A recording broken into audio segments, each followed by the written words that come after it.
আসসালামু আলাইকুম। আমি উম্মে নীলু মাই কুকিং হাউসে সবাইকে স্বাগতম। সাজনের এই চচ্চড়ি আমার পরিবারের সকলের খুব পছন্দের একটি রেসিপি। আমি আশা করছি এই সহজ রেসিপিটি আপনারা অবশ্যই বাসায় ট্রাই করবেন এবং আপনাদের কাছে ভালো লাগবে। হাতে মাখানো আলু আর সাজনে দিয়ে এই চচ্চড়ি সত্যি খুবই মজার।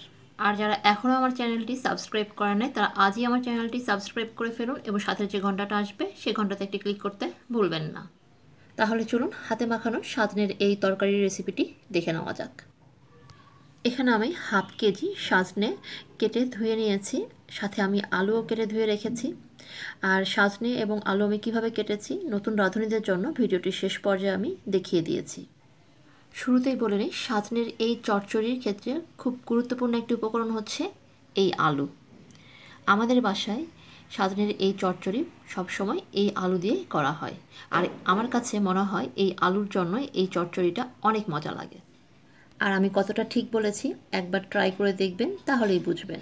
এখানে আমি একেবারে ছোট সাইজের আলুগুলো এভাবে কেটে ধুয়ে নিয়েছি। আর আলুগুলো আমি পাত্রে নিয়ে নিচ্ছি। আলু এবং পেঁয়াজের পরিমাণ সমান সমান নিয়েছি, তবে আপনারা কেউ চাইলে পেঁয়াজের পরিমাণ কিছুটা কমিয়েও দিতে পারেন।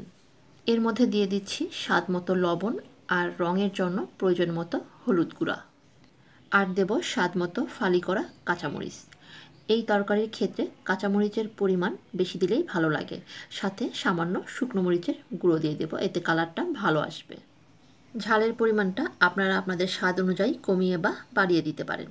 নতুন রাঁধুনিদের জন্য বলছি, আপনারা ভিডিওটি শেষ পর্যন্ত দেখবেন, কেননা সাধারণ এই তরকারিটা কিভাবে খুব মজার করা যায় তার কিছু টিপস বা স্টেপ আমি এই ভিডিওতে শেয়ার করেছি।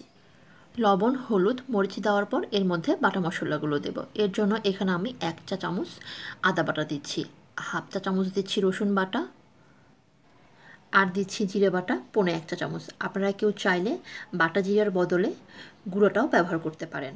ধনিয়া গুঁড়ো দিচ্ছি 1.5 চা চামচ। আপনারা কেউ চাইলে ধনিয়া গুঁড়ো স্কিপও করতে পারেন। পেঁয়াজ বাটা দিচ্ছি 2 চামচ। অনেকেই ভাবতে পারেন এখানে যেহেতু অনেকগুলো পেঁয়াজ কুচি ব্যবহার করেছি, তারপরে আবার পেঁয়াজ বাটা কেন দিচ্ছি। তো আমার কাছে মনে হয় এই তরকারির ক্ষেত্রে পেঁয়াজ বাটা ব্যবহার করলে পেঁয়াজের যে কুচিটা আছে সেটি খুব দ্রুত সফট এবং গলে যায়। তবে আপনারা কেউ চাইলে বাটা পেঁয়াজ স্কিপ করে দেখতে পারেন। এবার দেব রান্নার তেল। এখানে আমি হাফ কেজি সাজনার জন্য যে পরিমাণ আলু এবং পেঁয়াজ নিয়েছি তার জন্য এভাবে মুষ্টি করে আমি 3 বার তেল দিলাম। এই তরকারির ক্ষেত্রে যেহেতু পেঁয়াজের পরিমাণটা বেশি ব্যবহার করা হয়, তাই তেলের পরিমাণটা এমনই দিতে হবে। তেল দেওয়ার পর এভাবে সুন্দর করে সব কিছুর সাথে মশলাগুলো ভালো করে মাখিয়ে নিতে হবে। আর এই কাজটা হাত দিয়ে খুব ভালো মতো মাখিয়ে নিতে হবে। আগের দিনের মুরব্বীরা বলেন চচ্চড়ির ক্ষেত্রে যত ভালো মতো মাখানো হয় তরকারিটা তত ভালো মজে। প্রথম পর্যায়ে আমি পেঁয়াজ আলুর সাথে সব কিছু খুব ভালো মতো মাখিয়ে নিয়েছি। এবার এই মাখানো তরকারির মধ্যে সাজনা দেওয়ার পালা। সাজনা আমি একবারে সব দেব না, 2 থেকে 3 বারে ভালো মতো মিশিয়ে নেব। আমার প্রিয় নতুন রাঁধুনিদের জন্য ছোট্ট একটি টিপস হচ্ছে, যে কোনো রান্নায় আপনি যদি একটু ধৈর্য সময় ধরে যত্ন সহকারে করেন তাহলে দেখবেন সেই রান্নাটা আপনার মন মতোই হচ্ছে।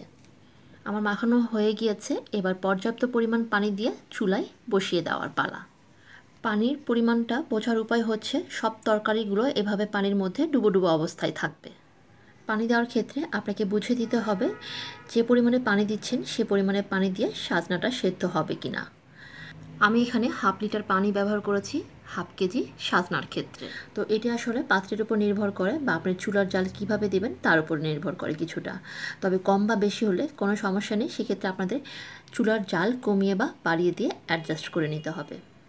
মাখিয়ে নেওয়া তরকারি চুলায় বসিয়ে প্রথম পর্যায়ে চুলার জাল এইরকম হাই ফ্লেমে রাখতে হবে, যাতে করে পাত্রের চারিপাশে সমানভাবে তাপ লাগে। আর প্রথম দিকে এভাবে জাল করতে থাকতে হবে মোটামুটি প্রথম 10 থেকে 12 মিনিটের মতো।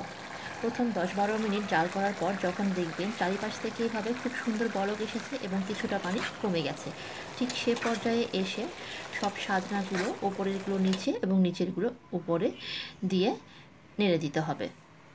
আবারও ঢাকনা দিয়ে জাল করতে থাকবো ততক্ষণ পর্যন্ত যতক্ষণ না পর্যন্ত আরও কিছুটা পানি কমে আসে।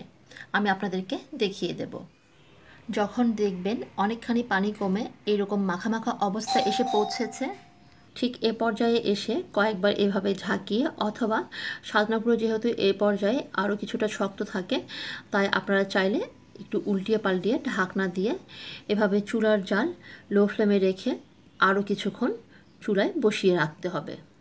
সেক্ষেত্রে 15 থেকে 20 মিনিটের মতো এভাবে লো ফ্লেমে চুলায় বসিয়ে রাখা লাগতে পারে। আমি আপনাদেরকে দেখিয়ে দিচ্ছি এটি বোঝার উপায় কী।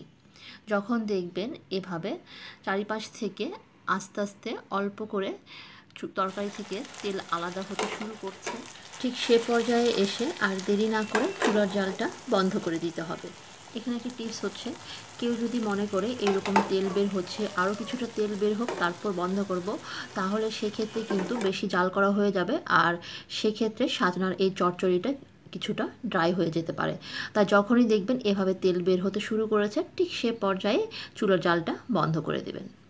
আর এই চচ্চড়ির ক্ষেত্রে নিচের দিকে একটু হালকা লাগতে পারে, তবে এটি অনেক মজা লাগে। আর আমি সাধারণত এরকম হালকা লাগার পরেই চুলার জালটা বন্ধ করে দিই। নতুন রাঁধুনিদের জন্য বলছি, আমি যেভাবে বলেছি স্টেপ বাই স্টেপ যদি আপনারা এভাবে ফলো করেন, তাহলে আপনাদের ক্ষেত্রেও এই তরকারিটা দেখবেন পেঁয়াজগুলো সুন্দর সব গলে গেছে। সাজনে আলু আর পেঁয়াজের এই কম্বিনেশনের তরকারিটা কতটা মজা হয়, আপনারা ফলো করার পর আপনাদের কাছে কেমন লাগলো কমেন্ট সেকশনে লিখে জানাতে ভুলবেন না। দেখে নিশ্চয়ই বুঝছেন এটি কতটা মাখা মাখা হয়। এই চচ্চড়ির সাথে শুধু ডাল হলেই দেখবেন এক প্লেট ভাত খেয়ে ফেলছেন। এবার আমি আপনাদেরকে দেখিয়ে দেব আলু আর সাজনা আমি কীভাবে কেটেছি। এখানে ছোট্ট একটি কথা হচ্ছে, কেউ যদি এরকম ছোট আলুগুলো হাতের কাছে না পেয়ে থাকেন, সেক্ষেত্রে আপনারা আপনাদের পছন্দ মতো যে কোনো আলু যে কোনো সাইজ মতো কেটে এই রান্নাটা সম্পূর্ণ করতে পারেন। আজকে তাহলে এখানেই বিদায় নিচ্ছি, তবে আমি প্রথমে আপনাদেরকে সাজনা কেটে দেখাবো আর পরে আলু কেটে দেখাবো। তাহলে সবাই অনেক ভালো থাকবেন, আর ভিডিওটি শেষ পর্যন্ত দেখার জন্য অসংখ্য ধন্যবাদ।